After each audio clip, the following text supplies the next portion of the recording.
Hi, Kaimon. How you doing? Thanks for joining us. Doing well. Hope you are. Yes, sir. All right. We will begin with Andrew Jones. Hey, Kaimon. Last time we talked to you, gosh, I think it was either in the spring or late last season at some point. And we continue to hear about your group growing through spring into fall camp here. Can you kind of take us around that room? Some of the strengths that the guys have that has evolved over the last year since you became part of the rotation? One of the biggest things that I see like becoming a huge strength factor in our outside linebacker room is just us taking more pride of being the most versatile group on the field. And so it's just like with that, we hold that major responsibility of being, whether it's a 4 down front or we're dropping deep like a linebacker / nickel. And so we just take that with pride and it's like, all right, guys, listen, we got to be the most physical. We got to be the most aware, the most knowledgeable guys on the field. So it's like, even if it's a position we don't know, we got to be aware of what they're doing so we can place ourselves and position other players to be on the ball when we get there. So I could say the biggest thing is just our awareness, our pride just to get to the ball and understanding that we are the guys on the defense and we just got to take ownership of that and take off with it as the season goes forth.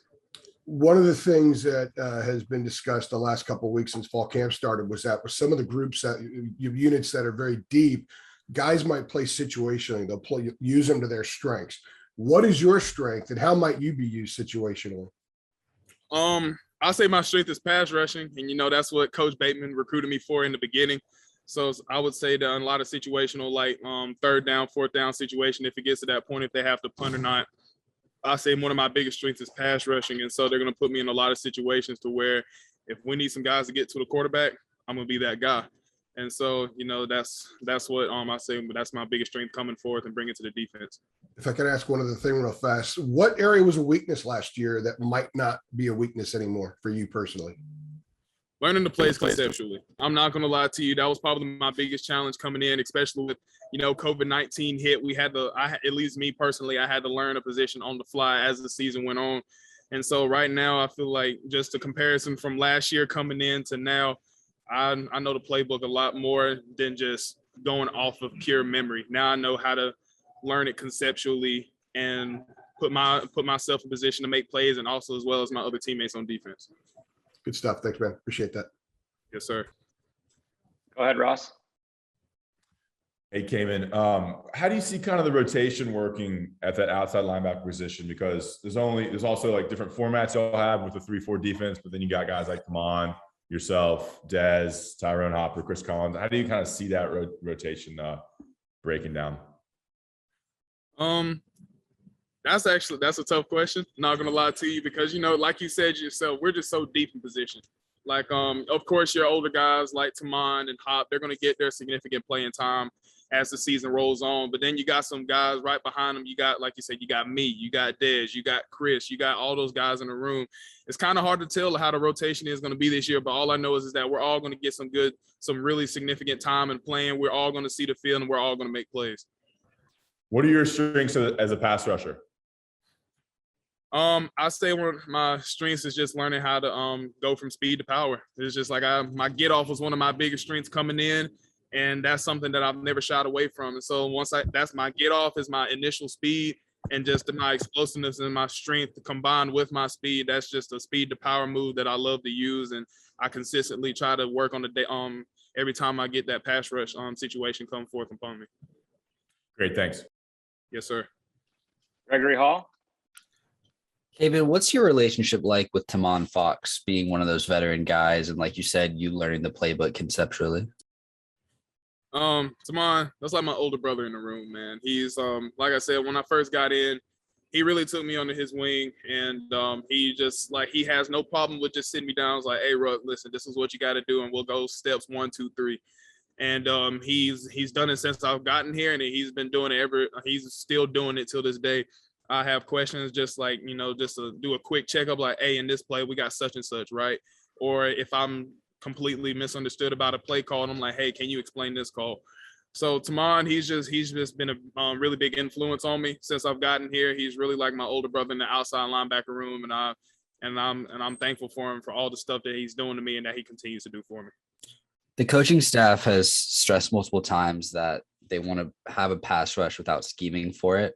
How do you think, what's been the process to get to that point to just kind of be on the field and be able to get into the backfield without Bateman calling one of his tricky pass rushes?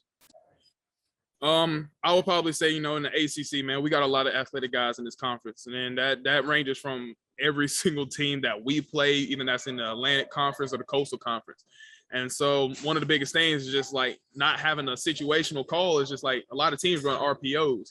So it's just like for us, we got to learn how to read the run first and then convert and go right in the pass. And so that's probably the biggest thing for us as a group. But I feel like that's like with us just not being able to call it situational, that would probably be the biggest thing. So it was more of a recognition thing rather than working on speed or power. Yes, sir. C.L. Brown, go ahead.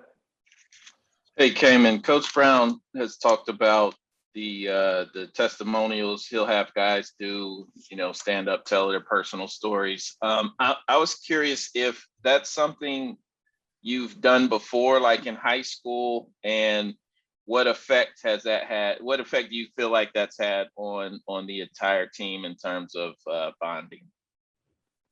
I feel like, we just call it the hot seat. We've done it every night at camp or whatever.